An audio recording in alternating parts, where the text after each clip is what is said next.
We had a very strong 4.3 magnitude earthquake between San Francisco and Los Angeles today on the San Andreas Fault exactly, and half an hour later we had a 1.5 magnitude. It was basically one on top of the other. Let's take a look at this because it's in an area where a lot of people have felt it. Thank goodness it was not that much of a populated area. And let's take a look at it together. This is it right here, right on the San Andreas. Basically, it's an area that we have the tectonic plate right there. San Francisco and Los Angeles. The Garlic Fault, San Andreas Fault, Garlic Fault, Walker Lane Fault System is right on the San Andreas Fault. This is it right here. 4.3, Column, California, 6.3 kilometers depth, and that's at 6:29 p.m. and at 6:58 p.m., about half an hour later, we have the 1.5 at the 3.4 kilometer depth. As you can see, San Francisco, Los Angeles, right there. How many people felt it? Let's go back so we can see and update this a little bit. Okay, 632 people. San Joaquin Valley, as we can see. And it's on the tectonic San Andreas Fault. San Andreas Fault forms the main strand of the plate boundary running from the Gulf of California, Baja, north to the region of Cape Mendocino. Let's pull out a little bit. You can see this right here, right there. That's it right there. That's the Juan de Fuca plate, Gorda plate. We've seen a lot of activity there as well. Let's go back to this.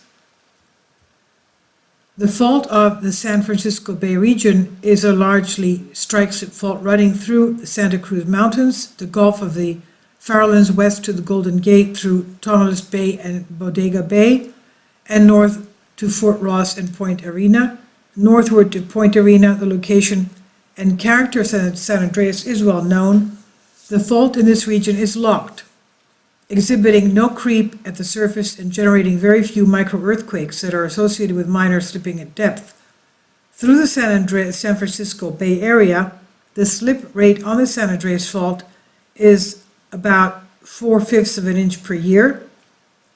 The October 17, 1989 Loma Prieta earthquake was the most recent major earthquake associated with the San Andreas Fault. While the earthquake was not produced by the main San Andreas Fault, it occurred on a closely associated blind thrust fault that had formed as a result of a bend in the San Andreas Fault, south of the bay. Although that earthquake struck along a remote segment of Santa Cruz Mountains, there were deaths resulted, most from the collapse of the Cypress Freeway in Oakland.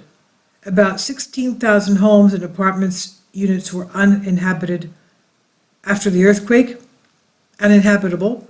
San Francisco-Oakland Bay Bridge was closed for more than a month because of the collapse of a section of its eastern span. Well, we know that we have a lot of liquefaction taking place after such a big earthquake. We know that the area of, let's go back. Okay, San Francisco, this is all very low-lying and very soft sediment. The 1906 earthquake that took place here, there were only 800,000 people living there. And still, for 1906, there was a large amount of people, a very big population. But there's over 8 million living there now, 8 million. And a lot of them live and work in the area that will turn into liquefaction.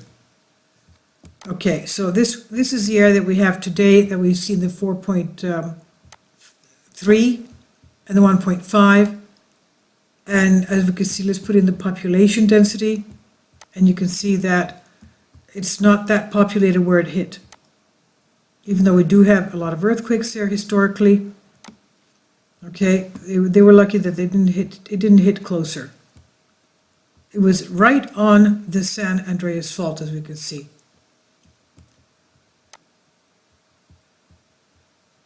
Okay, the left bend in the San Andreas Fault and the Santa Cruz Mountains favors thickening of the crust and uplift of the Earth's surface and is thought to be responsible for the formation of the Santa Cruz Mountains. Right there. Okay. The magnitude 7.9, April 18th, 1906, San Francisco earthquake was the most recent great earthquake on the San Andreas Fault, and it ruptured from approximately Cape Mendocino to San Juan Bautista, and 1906 earthquake was the largest earthquake to strike Northern California in historic times. It's thought to have killed more than 3,000 Bay Area residents. As we said, at that time there was only about 800,000 living there. Now there's over 8 million. Oh, 800 or 2,000? 200,000. Anyway, I'm sorry. Now there's about 8 million. There's a very big amount of, population. Now, the epicenter of that earthquake is now estimated to be offshore, about 2 miles west of San Francisco. The fire after the 1906 earthquake burned 5 square miles of San Francisco, resulting in 225,000 homeless refugees of the earthquake, and then they were taken to Oakland after that. The large magnitude 6.8 earthquake in 1838 is often assumed to have occurred on the peninsula segment of the San Andreas Fault, and to date, however, ambiguous observations placing that earthquake on the San Andreas Fault have not been found. The 2003 Working Group for California Earthquake Probability assigned at 21% probability the San Andreas Fault would produce a magnitude 6.7 or larger in the next 30 years. So that is, you have to be aware that they have been telling us that this is overdue for a major earthquake. South San Andreas, Dr. Lucy Jones of Caltech came out after the July earthquakes telling people that after the Ridgecrest 6.4 and 7.1 earthquakes, it no way mitigates, it no way lessens the big earthquake that they're waiting for to hit San Andreas in the southern California area. And also, all 3 sections of the San Andreas, north, central, and south, have had a hiatus of major earthquakes. So the geologists have been warning and alerting people that they are waiting for big earthquakes north, central, and south, all 3 sections of the San Andreas Fault. And they have asked people to get their earthquake warning apps in order to be notified in case of an earthquake that would be shaking the area where they are located at any point in time. The GPS knows where you are and will give you an alert if they have even a 2 or 5 second warning is enough for you to take cover. So if you don't have that app and you live in California, please get it and stay safe and alert. Okay, that's not small, 4.3. And we had a 3.5 a couple of days ago around Ridgecrest, so they seem to be getting bigger. I'll leave links below for you for this.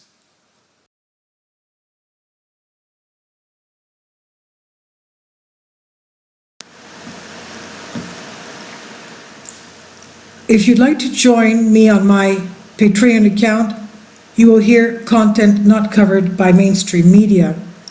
These riveting stories will be based on my research, and I will state my opinions and give my personal insight on diverse and controversial subjects and world events not covered by mainstream media, and not supported by YouTube guidelines. So whatever I have on my Patreon, most of those will not be on my YouTube channel. Please consider becoming a member today. More of the most significant and important videos will be on my Patreon channel.